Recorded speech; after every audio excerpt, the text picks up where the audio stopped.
Hello everybody and welcome to episode 2, Voice of the Wise Woman. Well, I thought we would go through the personal origin, a little bit of the personal origin of my story and how it came to be and how I'm now doing the soul-led work that I've always been called to do. When I was a little girl, I had a beautiful grandfather and he was my everything. I called him Papu because we're Greek and that's the name that you call your grandfather anyway. He is and was the divine masculine in my life. So was my father actually. They both were beautiful energy. And I remember always anything I wanted to do, he wanted to do it with me. He's this old Greek man who at the time was, 60s, 70s, but those days felt really old. And I would play Barbies, anything I wanted to play, any game, Hungry Hippo, Barbies, anything that I wanted, he was always there. He was the one when I was singing Madonna songs, things that I shouldn't have been singing at the age of 7, 8, like a virgin and things like that. I was singing those songs and he would be there listening. I'd say, I'm going to do a concert and he'd be there listening. I'm going to do this and he'd be, okay, let's go. I'd swing on the monkey bars. I'd say, I want to go to the park. And he was always there for me. And he became like a soulmate, like a beautiful integration of my inner child. I was able to be fully expressed with him. And then at the age of 11 or 12, he was actually living with us and he went to have an operation and he actually died. And I remember the moment that my sister came in to tell me, and I get really emotional just still thinking about it, that he passed. And I couldn't believe it. I was in the shower in our home, the first home that we ever had. And my second older sister told me, and I was just devastated. I thought, oh my God, my life. It was just crumbling before my eyes at the age of 12. And I must have been going through so much at that time because obviously that's when you go through things like your period. I think I got my first period at 11 to 12. You're going through all your hormones, you're going through everything. And then all of a sudden this staple in my life who had been there every single minute, my parents worked 2 businesses, so I didn't see them as much. And he was like pretty much another parent, as well as my sisters were. And just feeling that devastation and grief and your heart torn open. And it's still, when I do healing and I do deep work, it still comes up, the pain that I felt when he left. Because it wasn't a proper goodbye. He went into an operation. I probably didn't even visit him, because it was a day procedure. There was a complication. He didn't come out. My sister was telling me. I don't remember anything after that. As in, I literally will go back to those ages, 12, 13, 14. I've had snippets of things, but I literally have wiped the slate clean because it was so painful, I think. And what it got me to realize later in life, obviously in the last sort of 5 to 10 years, is that the reason I blanked it out is because I was so grief-stricken. And I used to think that was a really bad thing. Why am I still going on about this? Why is it so, affecting every part of my life? Why this? Why that? And then I realized that the more grief I've held, the more love I have, the more expression I have, the more that wants to be seen. And having that love of someone so completely, it made my heart crack open. And that's why I do what I do. Because I want women to feel that. The depths of your grief will be the heights of your love. And the heights of love that I feel, not even for others, just for life itself. I recently was in Hawaii for my 50th birthday and I was swimming in the waters in the Pacific Ocean in Waikiki Beach. And there's, loudness, there's people everywhere. And I remember it was about 7 p.m. and there was like less people there, but the water was just warm. And I was swimming on my own and I was floating and I just thought, I am in love with my life. Like this is what life's about. The bits of presence that I had with myself, a lot of the time, the most favorite parts were when I was on my own in those little key moments, the micro moments. When I was like, I am part of this ocean. This ocean is part of this land is part of the earth, like just feeling it in my cells. And I had this awakening of, I've got to lead women around the world doing this. I've got to let them feel what I feel because it's not, everybody doesn't feel this, right? But that's my sacred gift to give others. The pain I felt has led me to this. And all I can say is through the shadow, through the darkness, through the grief, through the hard times, you get to see the light like you've never believed you could, and love your life and who you are and the presence and earth and people like you never thought you could. And that is a gift.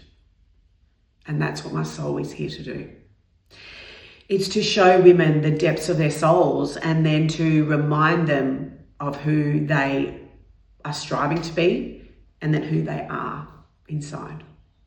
Without all the conditioning, without other people's judgments, without people pleasing or bending what you know is true for yourself. What brings presence to my life might not bring presence to you, but then you need to explore what does.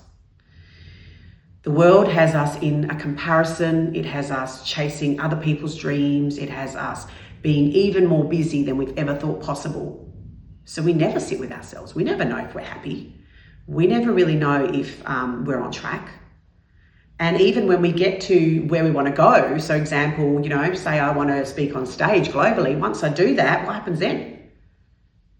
I'm looking for the next opportunity and the next and the next, because that's what we've told to be. That's a CEO. That's a woman on a mission. That's this, that's that. But you know what? Yes, I'm on a mission. But I landed in Hawaii and I landed in my body, and I've remembered that the most important thing is presence and love and proximity to the people that you love. And that was my message from that beautiful land. So let that sit. The big pivots that I've had over my life have also really initiated stuff for me to move forward. And one of them I remember quite vividly was when I started going through perimenopause. So I had my son at later life. I had him at 40. I was very lucky and blessed, and he's amazing. And we tried for a second one and it didn't happen. And then when it got to about 45, I thought, I don't really want a child when I'm 50. That's still in nappies and things like that. So we made that decision that we were happy with what we had. And I'm so grateful for the life that we get to lead and the son that I have, and just being able to be a mother. It's a beautiful experience for me. And what that then initiated is perimenopause. And I remember feeling just so lost. I was started to feel really quite down, lost, because he'd started going to school. And then I'm like, what am I going to do now? I was working at the time part-time because me and my husband had chosen for me, we talked about I was going to stay home with my son. I wasn't going to work. So I did a day a week here and there, but I was really present for him, and that's what we chose together, which was beautiful. And then when he went to school, as he got older and he was there every day, it was like, oh, okay, now I need to start something. So in that time is when I learned tarot. In that time, my father passed. So I'm going through perimenopause. I'm going through, my son is now starting school. I'm learning tarot. Now, I've always known tarot. I've known how to read cards, oracle cards. I've just got a feeling it's just natural for me. But a progression was, hey, I'm going to learn tarot and then I'm going to do tarot for people because I wanted to do it. So I started learning tarot, and that was a whole initiation with that. And in that time, my father passed. And wow, knocked me for six, right? Knocked me for absolute six. Life's so short, realised, how much I'll miss him. All of that grief came rushing back again, the grief that I had with my grandfather. And realising, in those moments that he told me, how proud he was, and I was so happy that I had Hugo, gave him life, gave him an extra 5 or 6 years of his life, like all of that, just heartfelt conversations, which an old Greek man doesn't really do, but they happen in later life. And he's sort of saying, when we conceived you, it was like, oh my God, what are we going to do? We've got 2 businesses, we've got 3 daughters, like, where are we going to fit this in? My mum was particularly stressed. And my father said, when we're older, this girl will look after us. Or this child will look after us. I didn't know what I was going to be, but they said, this child will look after us.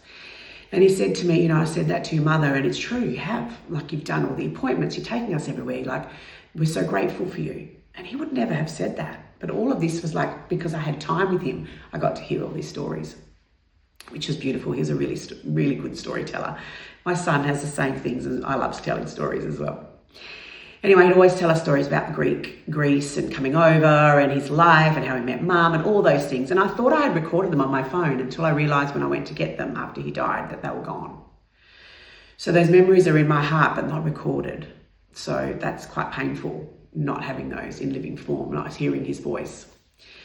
But I still treasure everything that happened there.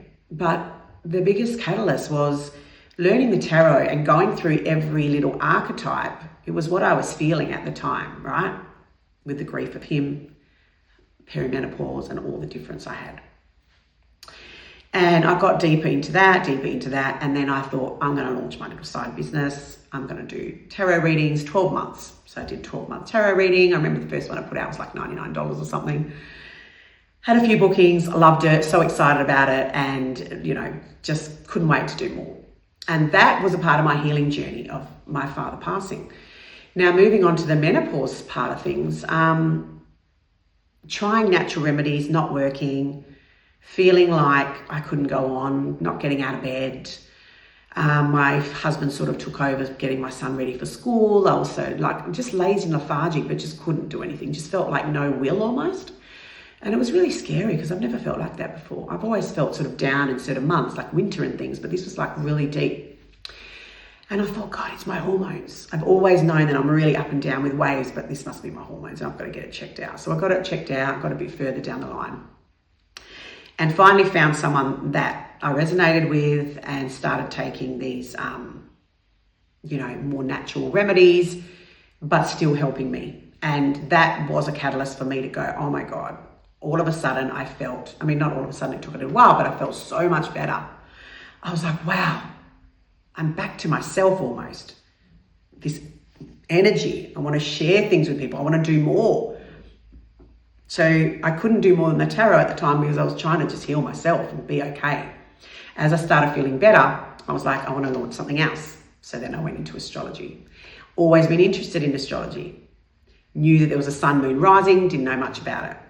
Always thought, yes, I'm a Cancer, that's my sign, but I'm also a lot of other things. Realising that, hey, the time my mum said I was born was not correct. Went to the hospital, got the correct day and time.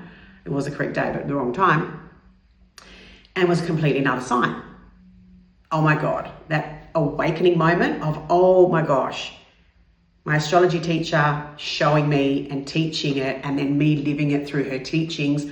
I'm a Taurus rising. That's why I love embodiment. That's why I love earth. That's why I love grounding. That's why I love beautiful things and eating and being in wonderful hotels and getting pampered. The Cancerian, the mother, the nurturer, the home. Everything's about the home and loving and being nurturement and kind and wanting to help and heal, but also the intuit of the stars. And then having Libra. Oh my gosh, no wonder I don't enjoy my life unless there's that balance. If I'm doing too much and I'm not having downtime, I'm not happy. If I'm having all downtime and I'm not going out with my friends, then I'm not happy. All about that and all about relationships and how things with me, I have to express them through relationships. So I started getting to know me, and that was a massive catalyst. As I learned about myself and who I was, I started to understand deeply what I'm meant to be doing, and also gave myself grace and compassion. By looking at that chart, it was like, oh my God, this is why I'm like this. This is why I'm so deep. This is why people feel I'm so heavy. This is why my presence, this is why I get downloads. This is why I do this. This is why I do that. I understood and I accepted and I loved and I showed compassion to every single part. The things that we would say is negative about ourselves, the shadows, the deepness, the darkness, the things that we don't want others to see. I enveloped it. I brought it up. And I was like, I love this. This is amazing. And I wanted more and more and more and more. So then I started teaching in a small group membership. I started doing astrology charts and I started meshing them both, tarot and astrology. I started talking to people about how to lead their lives with their chart, with the tarot. And this membership, because for me, it was about community. I wanted to feel like I was normal, because everyday life, I don't feel normal. I feel like I'm an outsider. I feel like I'm weird. I feel like the things I like is not normal for people, but it's normal for me. And I knew there was other weird and wonderful people out there that felt the same way. So I started a tribe that then moved into a rising membership, and it's now being rolled out into a beautiful mastermind container. I realized I wanted to go to different places on the earth where feminine were rising, goddess energy. So I launched a first Greece retreat. It wasn't a surprise that it sold out. My heritage is Greece. Hello, it's a no-brainer. Kristy's taking us, let's go. We're about to do it very soon, I think 5 weeks, and I cannot wait. And that's going to be an initiation for me. I've already had the download of the next one is Egypt. I'll be bringing people back to Hawaii. There's a lot of other places I've had the tinklings for. And then I noticed people around me, I want to do a retreat. I want to do a retreat. I want to do a retreat. But I don't do what others do. I am aligned with what my heart needs to do and the way I need to teach it. I might try what every person does or what the mentors say, but I know deep down what feels right. And that's what I'm going to teach. There's no point living someone else's life. You need to find out what is going to suit you, what's going to make you happy, and move through life that way. So for me, that blending of the tarot, the astrology, the grief, going through all the pain, bring it all up again. And through that, the menopause has actually been a catalyst for me rising in this power. Because I'm like, if I don't show up now, then when? I'm 50. Some people get 5 other years, some people get 10, 20, 30, whatever. But it's like this huge awakening at 50 of like, wow, I've got the son, he's doing well, got the marriage that's going well, but there's something keeping me up at night. I need to help other people get to where I am, where I'm content in my life, where I'm peaceful, where I have presence. When I'm not running and I've got an appointment at 9 and then I'm meeting someone at 9:45 and then I've got to squeeze in a call at 10 and then I've got to work till 9 p.m. at night and not say goodbye to my son. Good night for bedtime. No. We don't need to live like that. And I don't want you to. If we can keep going and keep riding this life of us, we will be shown what we need to do to succeed. But first we have to listen and go within. And for me, that was learning the tarot and the astrology and just seeing myself in a whole new light. And from there, I've taken one step in front of the other, even when I'm scared. And what's happened is the most miraculous things. I brought in dream clients, soul aligned clients. Life feels easy. Money's coming in. I don't hustle for money. I don't force. I just attract the right people. Opportunities come in. People ask me to speak on stages. People ask me to be in their masterclasses. I've been asked to be a paid person on people's containers because I'm aligned and I'm assured in who I am as a person and a woman. And your greatest gift is knowing who you are and walking through life, being authentic and being aligned. Because then the universe, God, whoever you believe, sees what you're doing and goes, she's ready. Let's do this. And gives you those opportunities and gives you those moments. And when you get it, you're so grateful. And you're like, yes, more please, more please. And that is where I've landed here. So that's my little story for today. And I can't wait to catch up with you on episode 3. Have a great day, and I'll talk to you soon.